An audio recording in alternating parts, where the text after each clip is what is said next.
Bienvenue à tous. Merci d'être avec nous aujourd'hui pour cette nouvelle conférence en ligne de Philarian qui s'intitule Aidant et comment préparer l'entrée en institution de son proche. Je me présente, moi c'est Jules Lamère, je suis chef de projet marketing chez Philarian et aujourd'hui je suis accompagné de Adrien Payard qui est un manager Philarian qui vous propose cette conférence en ligne. Et euh, Elle va durer 30 minutes où Adrien va vous donner ses meilleurs conseils, solutions et les réponses à vos questions pour mieux préparer l'entrée en institution de votre proche. Et ensuite, vous aurez quelques minutes pour échanger et lui poser toutes vos questions et il se fera évidemment un plaisir d'y répondre. Je vais laisser la parole à Adrien pour suivre ce webinaire. Merci Jules. Donc bienvenue à vous pour cette conférence en ligne sur aidant comment préparer l'entrée en institution de son proche. J'aurai la chance aujourd'hui d'être accompagné par Magda, qui sera pas avec nous en direct, hein, mais qui interviendra sous format de vidéo avec des questions-réponses et qui nous partagera son expérience d'aidante, car elle a dû orienter il y a quelques mois son papa en EHPAD. Moi, je me présente, je suis Adrien Payard, je suis Care Manager Filarian. Donc, Filarian, qu'est-ce que c'est? C'est une solution d'accompagnement sur mesure à destination des salariés aidants. Et mon rôle, c'est dans un premier temps leur apporter une écoute bienveillante, mais aussi de leur proposer des solutions concrètes vis-à-vis de leur situation, que ce soit pour les aidants, mais bien évidemment aussi pour les aider. À la base, je suis psychologue de formation et j'ai travaillé 10 ans dans les sociétés de services à la personne. Et d'emblée, hein, à travers cette expérience, j'étais confronté à la peur et à l'angoisse de la transition du domicile à l'institution. Et aujourd'hui, en tant que care manager, lorsque j'accompagne des aidants qui sont dans cette situation, il est vrai que c'est très difficile pour eux de se projeter, à la fois de choisir la bonne institution, mais aussi avec ce flou administratif hein, qui peut être partagé par tous. Et enfin, bien évidemment, le futur, comment va se passer l'adaptation. Et c'est ce qu'on va voir aujourd'hui sur ce webinaire, savoir aussi si c'est une rupture ou une continuité avec la vie d'avant. Alors, comment va se présenter cette conférence? Donc, dans un premier temps, je vais vous présenter mes conseils voilà, pour évaluer la situation, que ce soit celle de votre proche ou la vôtre, pour mieux comprendre les besoins globaux. En, en second temps, on verra que l'entrée en institution, ça peut être très difficile à vivre, notamment parce qu'il y a des émotions qui vont traverser les deux parties, à la fois vous et votre proche, et comment les repérer, les appréhender pour mieux communiquer et faciliter cette entrée en institution. Et enfin, l'entrée en institution, étape par étape, comment bien la choisir, les formalités administratives et surtout concrètement comment faciliter l'adaptation des premiers jours. Premier point, et pas des plus des moindres, c'est la définition. C'est très important de revenir sur les mots pour qu'on puisse mieux comprendre de quoi on parle. Et j'ai trouvé cette très belle définition de Robert Laffort qui définit l'institution comme une structure organisée ayant pour fonction de maintenir un état social. Donc on voit qu'à partir de cette définition, l'institution permet à la fois le maintien des soins, de son intégrité physique, mais aussi de la sociabilisation. Donc on parle plus, en tout cas pour ma part, de continuité que de rupture. Quelques chiffres maintenant présenter l'institution, du moins les entrées. Donc, d'abord, 39% des entrées en institution se font de manière négociée, c'est-à-dire que la personne concernée n'est pas forcément d'accord, mais il y a un consensus familial qui permet cet accord d'entrée en institution. Et enfin, le second, c'est 18%, c'est-à-dire que 18% des entrées en maison de retraite hein, se font de manière imposée, c'est-à-dire que c'est l'équipe médicale qui, entre guillemets, ordonne l'entrée en maison de retraite parce que, dû à une pathologie, un neurodégénérative ou autre, le maintien à domicile reste impossible. Deux autres chiffres maintenant, c'est le premier, c'est 78% des proches considèrent que les premiers mois se sont bien passés, voire très bien passés, parce que l'entrée en institution se fait de manière discutée, qu'il y a eu ce fameux consensus. Le dernier, c'est que lorsque l'institution s'est faite de manière contraignante, 58% des proches font le constat des premiers mois difficiles pour la personne. Donc on voit que cette notion de collaboration, de communication est centrale sur ce qui va faciliter les premiers jours d'adaptation. Et on verra tout à l'heure comment faire. Premier point, maintenant, c'est évaluer la situation pour mieux comprendre les besoins de son proche. Donc déjà, il doit avoir des signes qui doivent vous alerter, qui doivent vous faire tiquer, entre guillemets, pour vous dire que le maintien à domicile, là, ça commence à devenir un petit peu compliqué. Déjà, on va dire, on va partir des signes physiques, les dégradations dues à des pathologies chroniques, des amaigrissements, des déshydratations aussi répétées qui peuvent mener des chutes. Et des chutes, ça mène bien souvent à des hospitalisations, et des hospitalisations, ça peut être vécu comme des traumatismes. Maintenant, le côté cognitif, voilà, avec des désorientations, des pertes de mémoire qui peuvent avoir même des troubles du comportement. Je donne un exemple d'une aidante que j'ai accompagnée. Sa belle-maman, elle s'occupait de sa belle-maman, elle était à 300 km et elle me racontait qu'elle recevait des appels de sa voisine qui lui disait: j'ai trouvé votre belle-maman au supermarché, elle était perdue. Dans son quartier, elle ne trouvait plus sa rue. Elle sonne chez moi à des horaires un petit peu inappropriés. Et ça, effectivement, ça doit être des signes qui doivent mettre la puce à l'oreille en disant: est-ce que mon proche est encore en sécurité chez lui? Et c'est très important aussi de repérer vos signaux faibles. On sait que l'aidance, situation extraordinaire qui procure énormément de charge mentale et qui peut se répertorier sur des signes physiques, avec de l'hypertension, des douleurs somatiques qui entraînent énormément de fatigabilité, même aussi des douleurs physiques dues à l'absence, par exemple, d'auxiliaires de vie, où vous êtes obligé de faire la toilette, parfois même des transferts de mobilité. Mais aussi, cette charge mentale se répercute sur votre humeur, votre hygiène de vie. Donc, c'est très important de prendre du recul sur ces différents signaux et se dire: bon, là, je sens que je fatigue et ça commence à être un petit peu trop pour moi. Le conseil, c'est pas être seul, c'est en parler à des professionnels. Vous avez des CCAS, des médecins traitants, même des solutions de care management pour vous accompagner. Oh, ça déconne. Oui, excusez-nous. Pourquoi j'arrive pas Ah, Ouais. ouais, c'est un des problèmes. Excusez-nous. Alors, deuxième point, l'environnement. Donc, c'est très important aussi de prendre en compte l'environnement. D'une part, l'environnement de votre proche, déjà savoir si le logement est adapté. Est-ce que pour prendre sa douche, il doit enjamber une baignoire alors qu'il a déjà des difficultés de mobilité? Est-ce que pour monter dans sa chambre, il y a 36 marches avant qu'il aille se coucher? Donc voilà, ça favorise les chutes. Mais aussi, le secteur géographique, c'est très important. Vous n'avez pas les mêmes euh, commerces, même qu'en zone rurale, qu'en ville. Et enfin, le manque de dispositifs médico-sociaux où des auxiliaires de vie vont être beaucoup plus compliqués à trouver en zone rurale qu'en ville. Donc voilà, ça c'est important à prendre en compte aussi.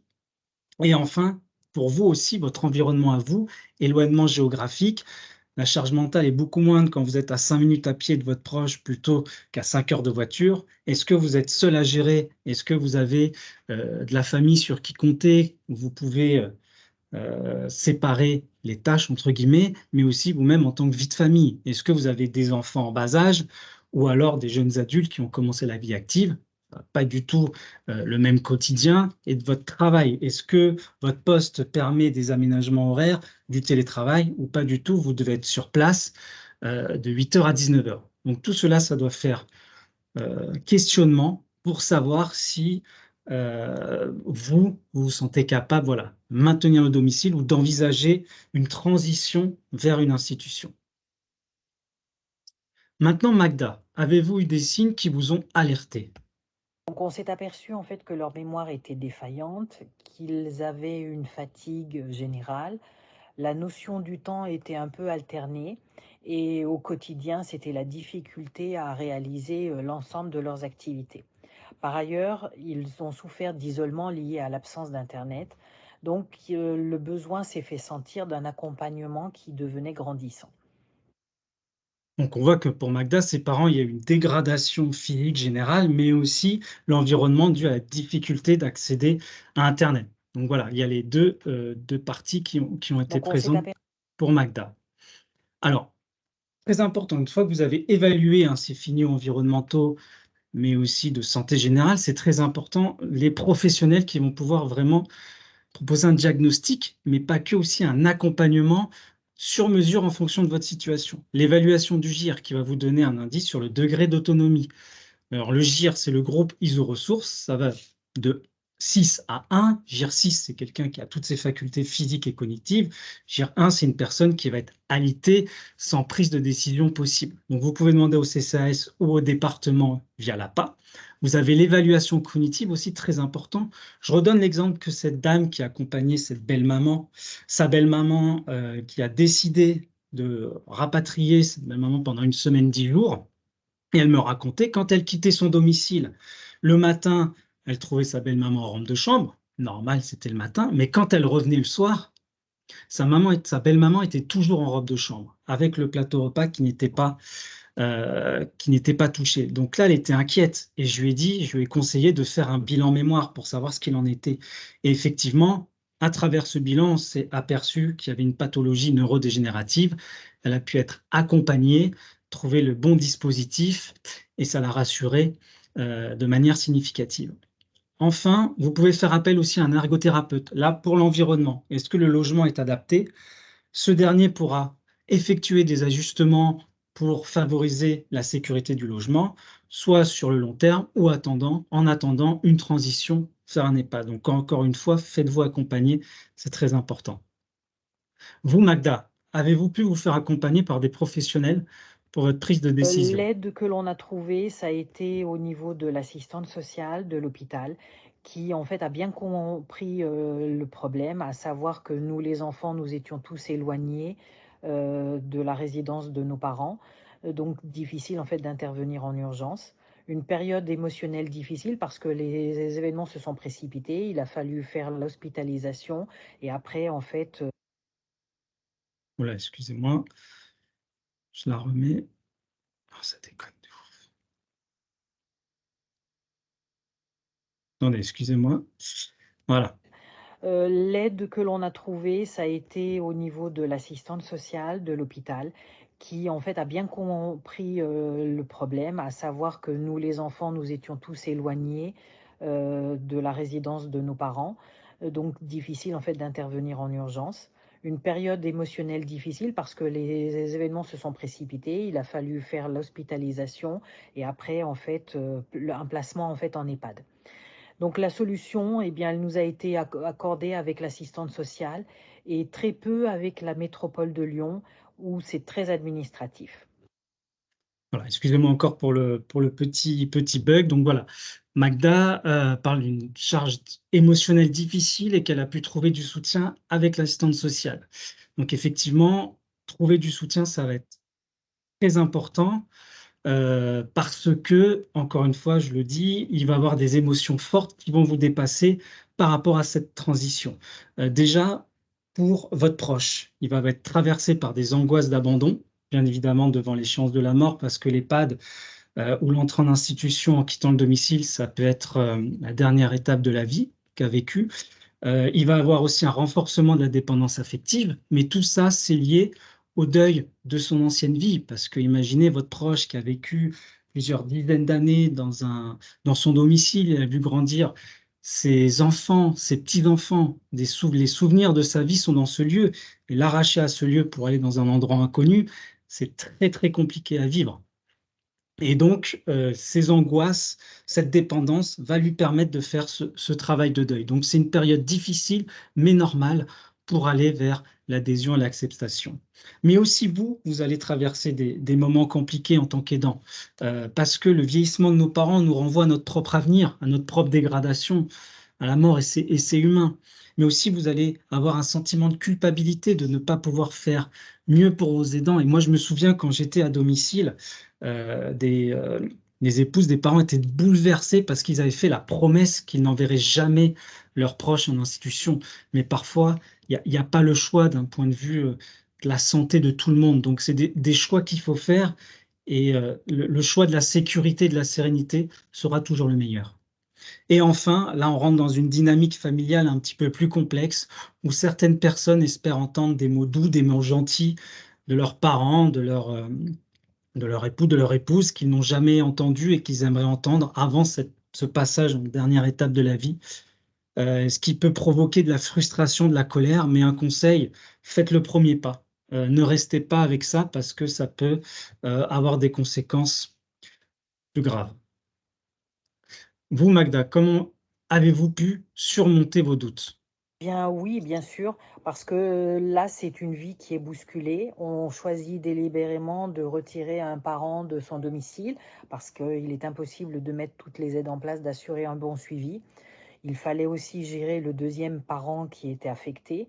Donc, les meilleurs choix possibles, on les a faits pour que la fin de vie soit la plus douce. Donc oui, c'est émotionnellement une période un peu compliquée. Effectivement, Magda le dit bien, émotionnellement, c'est une période compliquée et c'est très Bien important oui, de pouvoir se faire accompagner. Vous avez des espaces d'écoute un petit peu partout maintenant, grâce à des associations, des CCAS, des plateformes de répit qui sont des lieux spécifiques pour les aidants, des lieux d'écoute, de coordination, parfois même de formation. Donc allez-y, ne laissez pas cette charge sur vos épaules. Vous devez la confier à des tierces personnes professionnelles pour mieux vous accompagner. Et je le disais aussi, octroyez-vous des moments ressources, hein, des activités sportives, bien-être, de la méditation. C'est très important pour faciliter cette transition, mais vous aussi, d'être plus serein par rapport à ces événements. Voilà. Donc, vous faire accompagner par rapport à l'émergence de ces affects, ça va être très important parce que vous allez pouvoir mieux les contrôler et du coup communiquer de manière constructive et bienveillante. On l'a vu avec les chiffres de 78%, hein, tout à l'heure au début, plus votre proche va adhérer au projet, entre guillemets, plus l'adaptation se fera facilement. Donc, l'adhésion passe par la communication. Déjà, en parler en famille. Ne soyez pas seuls et ne soyez pas les seuls décisionnaires. Si vous pouvez proposer des solutions alternatives, accueil de temporaire, de jour, voilà, pour pas que le refus aussi soit trop ancré. On en parlera tout à l'heure de ces accueils. Parler sereinement de la mauvaise image des EHPAD. Voilà, effectivement, on sait qu'il y a un livre qui est sorti, que ça fait grand bruit, mais effectivement, tous les EHPAD et la majorité des EHPAD sont quand même assez professionnels. Et dans ma pratique, dans mon expérience, je peux vous dire qu'effectivement, c'est le cas. Et je vais juste vous partager le retour hein, d'un aidant que j'ai accompagné qui m'a écrit ces mots. Si c'était à refaire, nous n'hésiterons pas une seconde et referons le même choix de l'institution. Nous pouvons aujourd'hui souffler et commencer à prendre du recul, car nous savons que notre mère est confortablement installée dans sa chambre avec ses souvenirs. Merci à cet EHPAD qui nous a offert cette chance. Donc, vous voyez, il y a quand même la majorité des EHPAD qui sont bienveillants et qui font tout pour le bien-être de leurs résidents.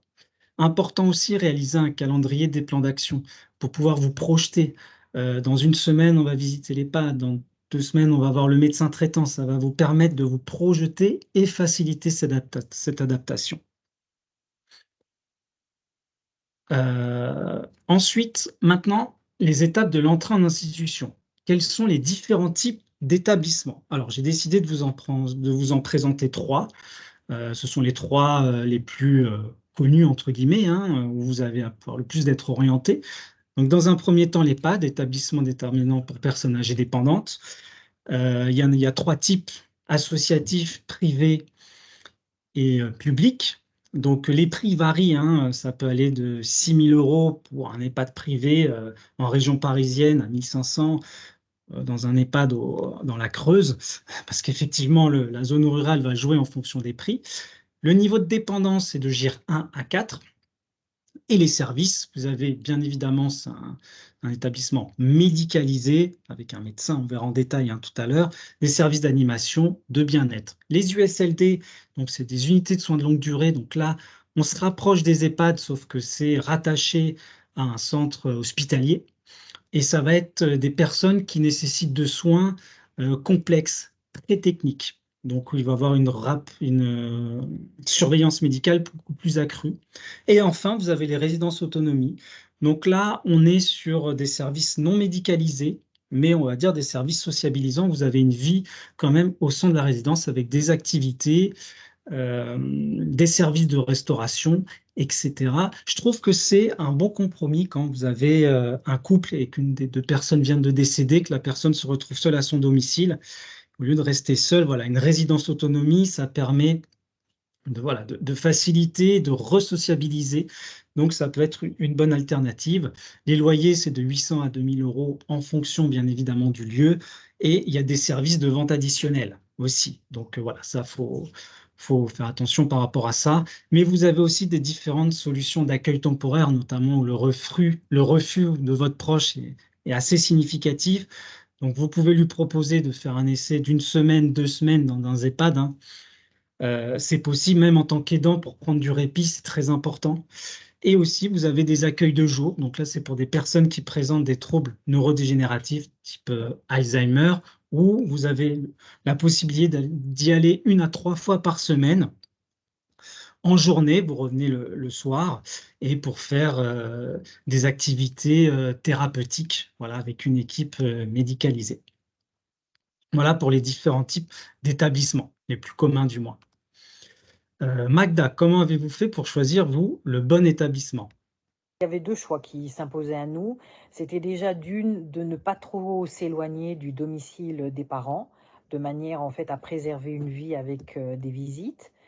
Et puis la seconde chose, c'était l'importance d'avoir une structure médicalisée, à savoir un médecin sur place, une infirmière, des kinés. Et puis un point qui était important, c'était que ce soit en fait un but non lucratif. Donc c'est un statut privé, hein, cet EHPAD, mais voilà le choix en fait de choisir toujours un établissement confortable pour notre papa. Voilà, donc pour Magda, c'était le lieu géographique proche de CDL, un établissement confortable, mais le tout, c'est de savoir comment on fait pour choisir un établissement confortable. Il y avait Alors, déjà, moi, ce que je vous conseille, c'est qu'effectivement, de trouver un lieu qui soit proche. En effet, c'est important, mais aussi un lieu dans lequel vous vous sentez bien, vous avez des souvenirs, une ville où vous avez envie d'y aller, où vous avez envie d'y rester. C'est très important pour la suite parce qu'il faut penser quand même cette institution sur le long terme. Et être proche, ça permet de diminuer la charge mentale et d'augmenter le temps de présence. Enfin, deuxièmement, ce que propose l'EHPAD d'un point de vue médicalisé et aussi d'un point de vue de l'animation, c'est très important parce que ça va permettre d'enrichir le projet de vie personnalisé. Donc, ce projet de vie personnalisé, c'est central, hein, dans l'institution pour votre proche. Alors, on va le définir ainsi, c'est l'ensemble des actions à mettre en œuvre pour préserver la capacité de la personne accueillie et maintenir la qualité des relations sociales en fonction de ses attentes et ses besoins. Donc, c'est vraiment central.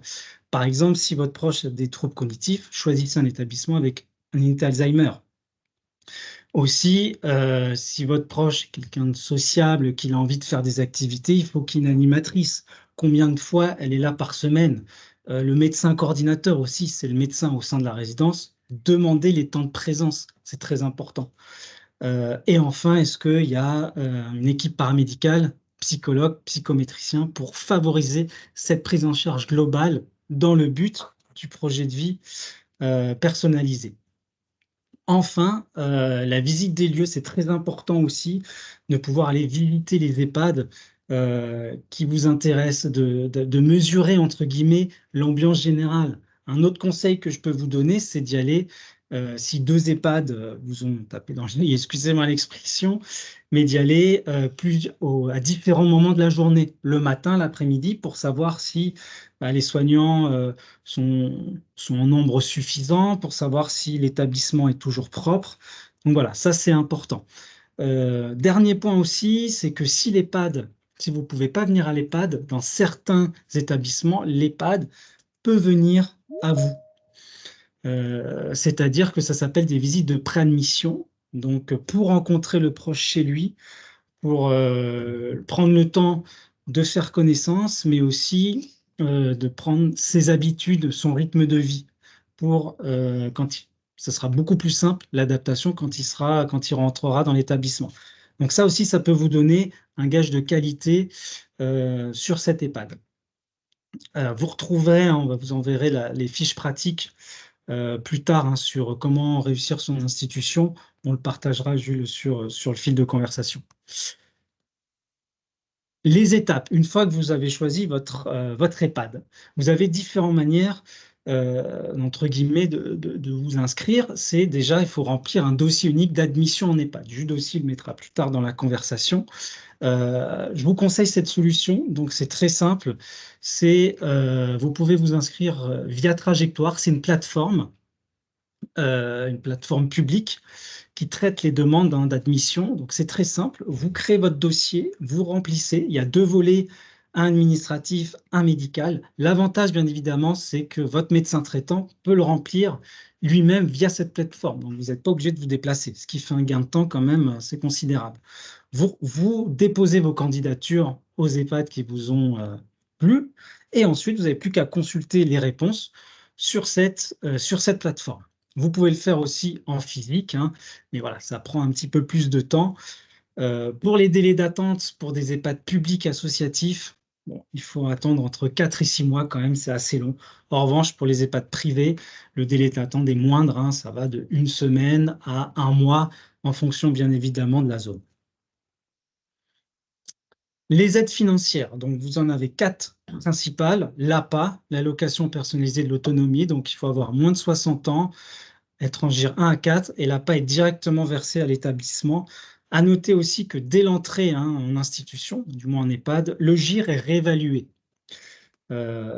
Ensuite, vous avez les APL. Donc faites attention, cette aide, c'est vraiment si l'établissement est conventionné. Allocation de logement social, donc ça, il n'y a pas de conventionnement, tous les EHPAD l'acceptent, mais ça dépend des ressources. Et enfin, l'aide sociale et l'hébergement, donc ça, c'est pour les personnes qui n'ont pas forcément les moyens, qui ont des ressources inférieures au coût de l'hébergement. La demande se fait à la mairie, et en revanche, attention, c'est une aide qui est dite récupérable, notamment pour les héritiers.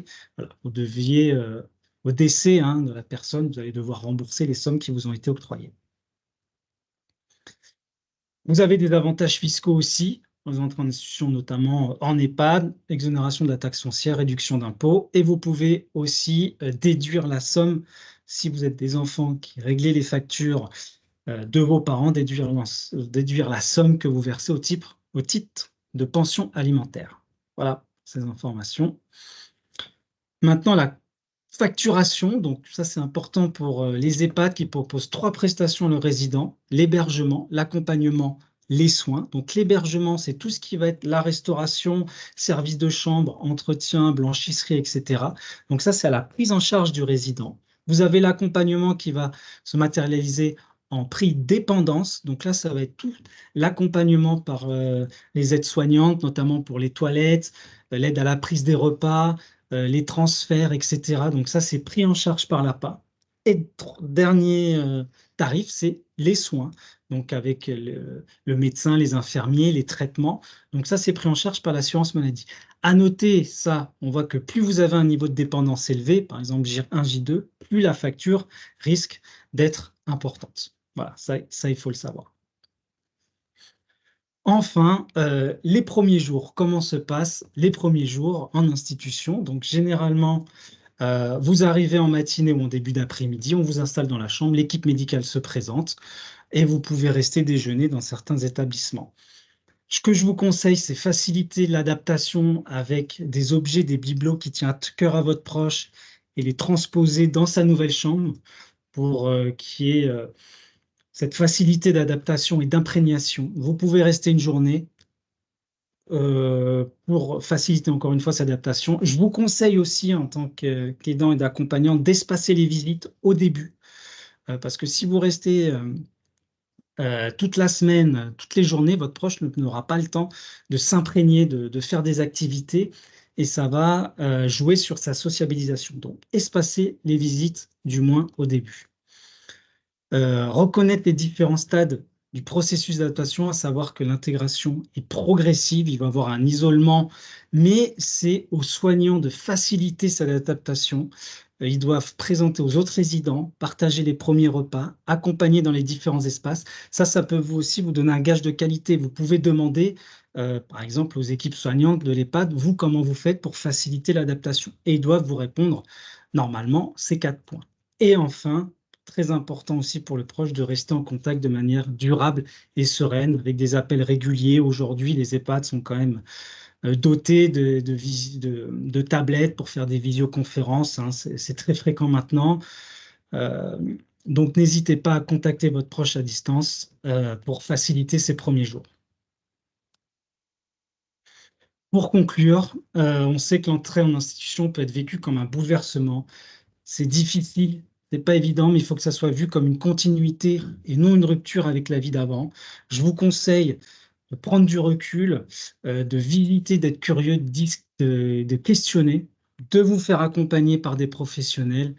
Et le mot de la fin, l'entrée en institution doit être vécue par le proche et l'aidant comme un nouveau chapitre, l'histoire pas encore réservée de belles surprises. Merci pour votre temps, merci pour votre écoute. Eh bien, merci beaucoup, Adrien, pour cette conférence en ligne. Non, On désolé espère... pour les petits bugs qu'il y a eu. On espère que ça vous a plu. Vraiment, et si vous avez la moindre question, n'hésitez pas, c'est le moment. Vous pouvez les poser dans la conversation ou sur la partie questions et réponses. Et Adrien se fera un plaisir d'y répondre. Oui, n'hésitez pas, hein, si vous avez des questions, je suis là pour vous. Et si jamais, vous pouvez aussi, en scannant ce QR code, choisir le thème de la prochaine conférence en ligne Filariane qui aura lieu à la rentrée 2024.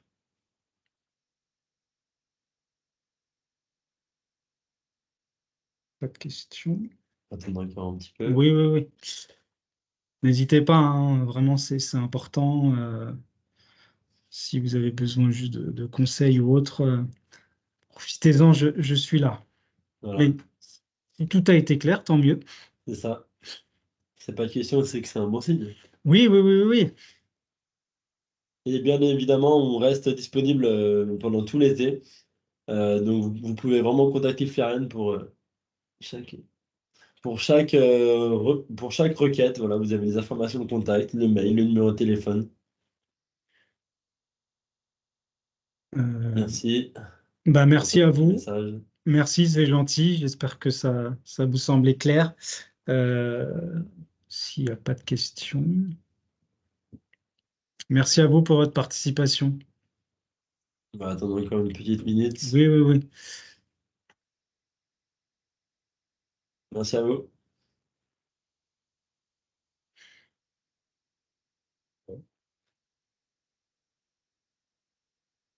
Ça a l'air d'être très clair. C'est gentil, on a essayé d'être très synthétique parce qu'il y a Comptez-vous partager l'enregistrement? Oui, on a un enregistrement qui va être diffusé après à ceux qui souhaitent pouvoir revisionner cette conférence en ligne.